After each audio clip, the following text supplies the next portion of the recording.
Alright, so you did it. You landed the UX job. Out of the hundreds or maybe even thousands who were competing, you stood out, and here you are. But now, what's next? You might be feeling a mix of relief and excitement, but also a bit of, oh no, now the real work starts. And you're certainly right. That's the point where the real work begins. But don't worry, we are going to break this down so you don't just survive. Our aim is to thrive.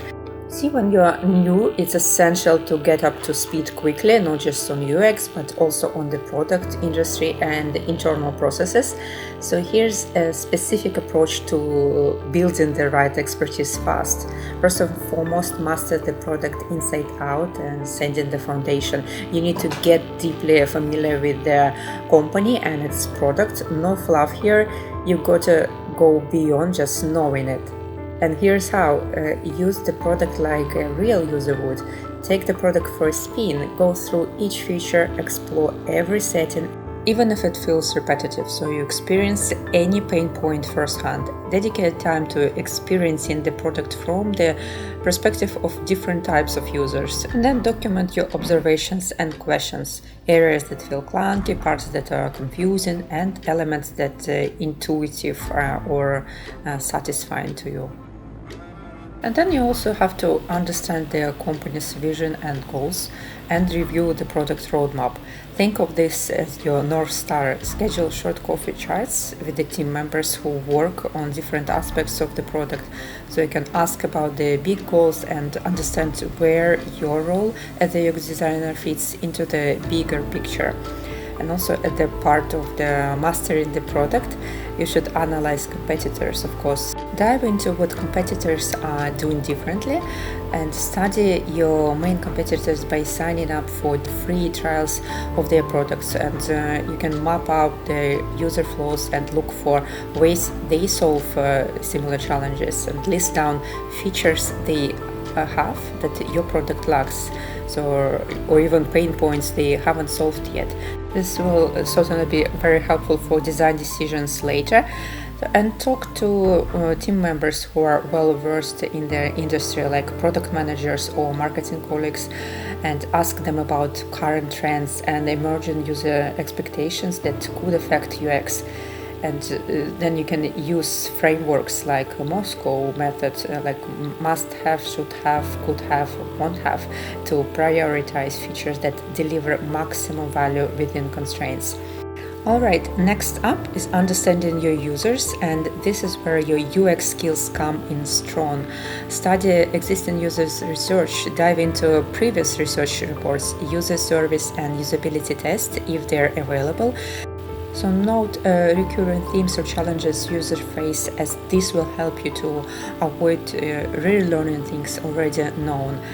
And then take notes and create visual reference cards for key user personas. Include details like needs, goals, and frustration, and this will serve as the cheat sheet for keeping user needs top of mind while designing.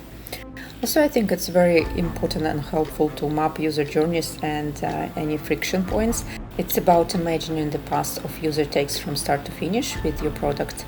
So where do they pause? Where might they be getting confused? User journey mapping isn't just about understanding flow, it's about spotting those oh no moments where they even happen. And this exercise will reveal opportunities for enhancing the user experience. So definitely I encourage to do it. And if it's possible, observe users interacting with the product in their natural environment. It's called contextual inquiries, and this method provides insights into user behaviors and challenges that may not surface in the controlled settings.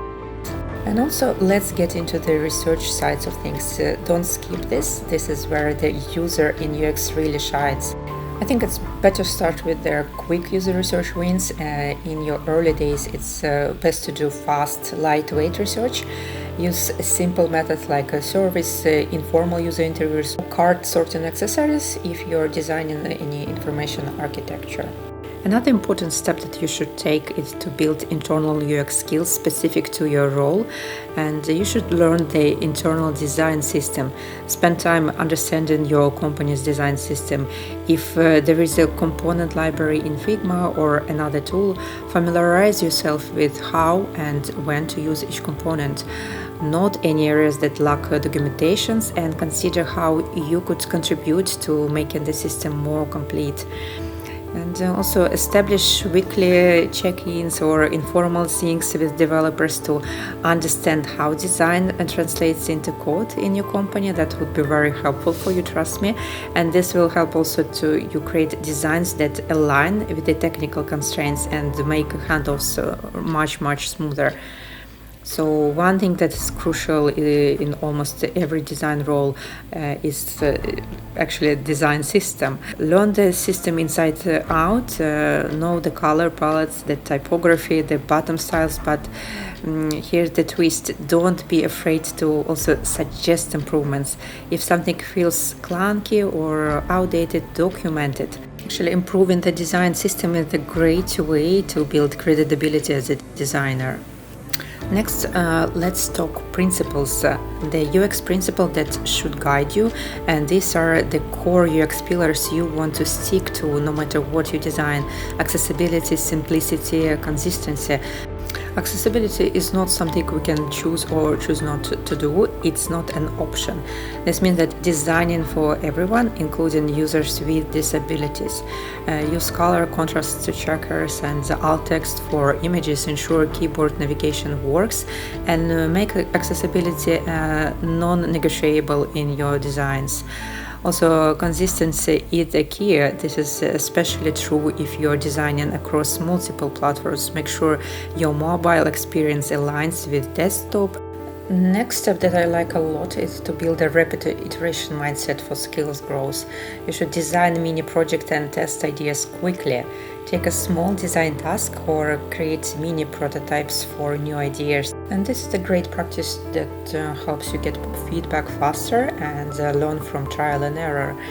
And another thing that I really recommend you to do, and do not neglect it, and I think it's super useful eventually for you, is to reflect and document lessons. Keep a personal log of lessons you're learning.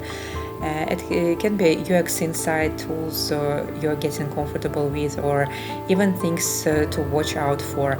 So review it weekly. You can see how you're progressing. You can see what you have still to learn. It's also a very great way to track your progress for sure.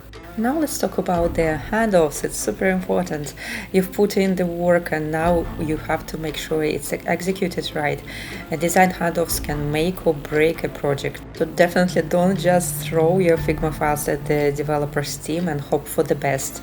Rather include annotations on your design files and explain interactions, margins, fonts and colors, everything.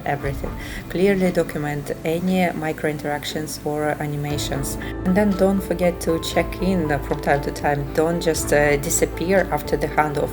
Developers might have questions or run into some sort of roadblocks, and your insights can prevent really costly misinterpretations. So there you have it, a roadmap to absolutely crush it in your new or a first UX role. Don't expect everything to be easy, but just know that with a structured approach, you will be able to grow and you will be able to impact your team and, of course, build a name for yourself in the UX world. If you found this useful, hit the like button and subscribe. I will keep bringing you more tips to level up your UX game. But until next time, keep designing with purpose. Bye!